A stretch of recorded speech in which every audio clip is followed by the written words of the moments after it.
बिस्मिल्लाहिर्रहमानिर्रहीम। अस्सलाम वालेकुम। आज की स्टोरी में हम ये जानने की कोशिश करेंगे कि जैसे हज़रत दाऊद अलैहिस्सलाम को अल्लाह ताला ने दो मोज़े दे रखे थे।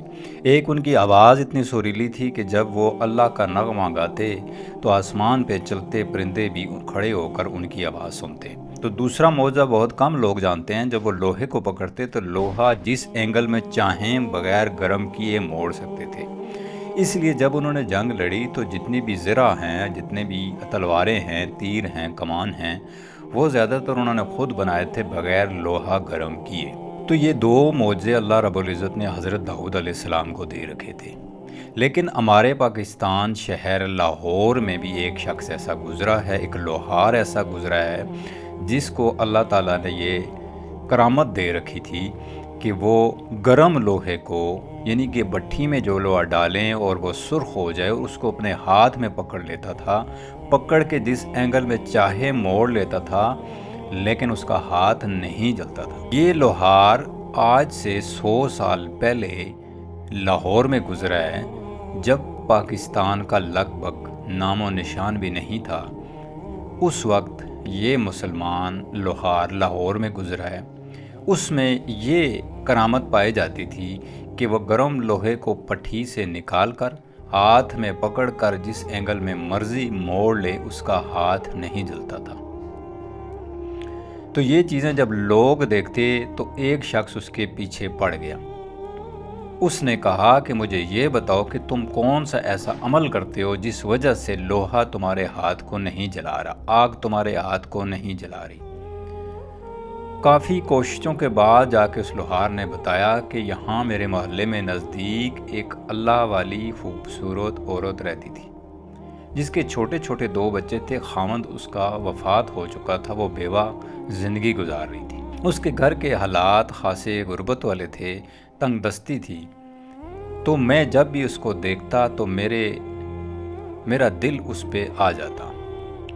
मेरी यही कोशिश कि किसी तरह ये औरत मेरे साथ या तो शादी कर ले या मेरे साथ एक रात गुजार ले। मैंने शादी का पैगाम उस औरत को भेजा तो उसने कहा कि मैं शादी नहीं करूँगी।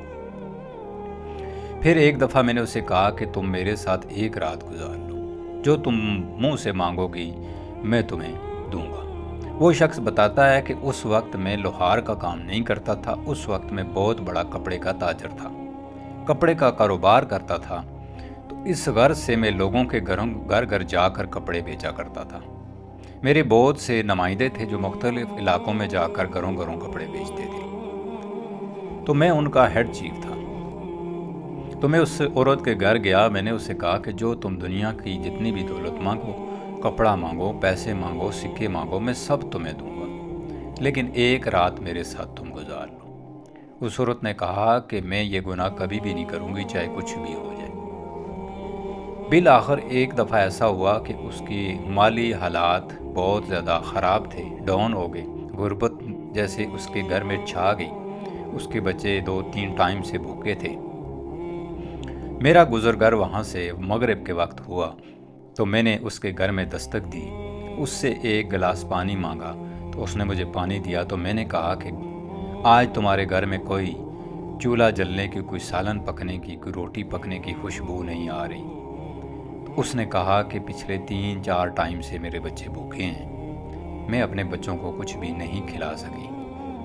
गुर्बत का दौर होता था। तो मैंने उसे कहा कि अब भी वक्त है, एक रात गुजारने से कोई फ़र्क नहीं पड़ता।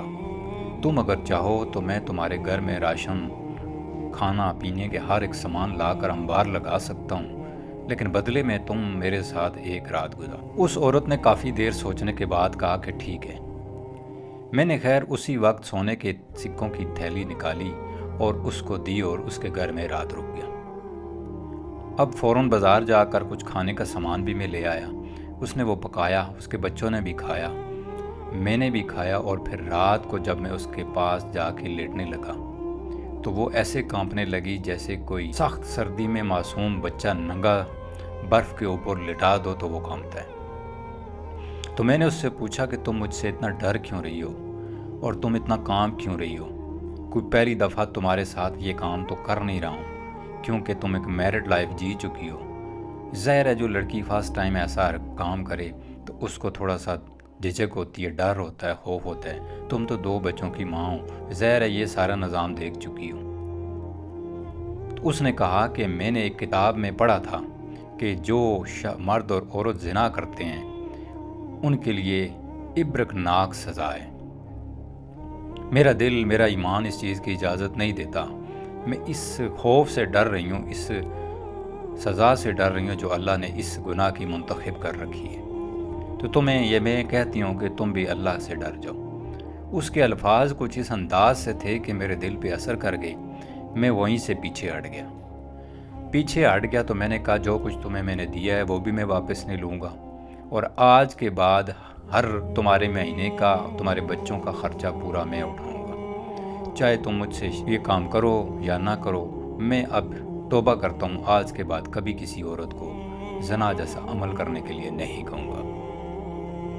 میرے دل میں خدا کا خوف ایسا طاری ہو گیا کہ میرے دل سے اس کے بعد سیکس جیسا، زنا جیسا شوق ہی ختم ہو گیا۔ میں کافی عرصہ تاجر رہا، میں اس عورت کے تمام تر اخراجات اٹھاتا رہا اللہ کی مدد سے۔ پھر مجھے کپڑے کے کاروبار میں بہت زیادہ نقصان آ گیا، تو پھر میں وہاں سے سب کچھ چھوڑ کے اس شہر میں آ گیا، اور اس کے بعد میں نے یہاں لوہار کا کام شروع کر دیا۔ جب پہلے مجھے پتہ نہیں چلا، لیکن جب میں لوہے کو آگ میں ڈالتا تو میں اس کو سنی سے پکڑ کر ہم پہ رکھ کر جب ضرب لگاتا تو وہ ایک ہی ضرب سے چپلا ہو جاتا۔ باقی لوہار پورا دن لوہے کو پیٹتے رہتے، لیکن لوہا ان کے سامنے نرم نہ پڑتا۔ لیکن میری ایک ضرب لگانے سے ہی لوہا اپنے اینگل میں فوراً سے مڑ جاتا۔ ایک دفعہ اتفاقاً میرا گرم لوہے کو ہاتھ لگ گیا، لیکن میرا ہاتھ نہیں جلا، نہ ہی مجھے لوہا گرم محسوس ہوا۔ تو میں سمجھ گیا کہ یہ لوہا میرے جسم کو نہیں جلا سکتا۔ میں دن رات یہ سوچتا رہتا کہ آخر کار یہ لوہا میرے جسم، میرے ہاتھ کو کیوں نہیں جلا رہا۔ میں نے نماز پڑھنا شروع کر دی، اللہ سے توبہ طواف شروع کر دی، اور اللہ سے ایک ہی دعا کرتا کہ یا اللہ یہ مہاجرہ کیا ہے، آخر ایسا کیسے ہے؟ میں کوئی اتنا بڑا بزرگ بھی نہیں ہوں، کوئی اتنا بڑا اللہ کا ولی نہیں ہوں، ایک عام گنہگار سا انسان ہوں، تو پھر ایسا کیسے ممکن ہے کہ لوہا گرم جو بالکل لال سرخ ہو وہ میرے ہاتھوں کو نہیں جلا رہا۔ پھر ایک رات خواب میں مجھے آیا کہ میرے بندے، تو نے اس وقت میرے ڈر، میرے خوف، میری رضا کی خاطر ایک عورت کو جانے دیا، اس کو چھوڑ دیا، تو میں نے تم پر آگ کو حرام قرار دے دیا، چاہے وہ دنیا کی آگ ہو یا آخرت کی آگ ہو، تمہارے جسم کو نہیں جلا سکتی۔ تو اس لیے آج تک گرم لوہا تو کیا آگ بھی میرے جسم کو ذرا سی بھی جلسا نہیں سکتی۔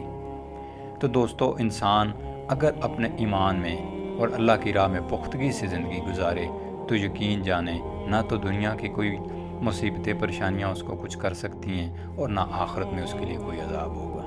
یہ اللہ رب العزت کا وعدہ ہے، اور اللہ اپنے وعدوں کا بہت پکا ہے۔ امید کرتا ہوں آج کی سٹوری میں جو سبق تھا وہ آپ کو اچھا لگا ہوگا۔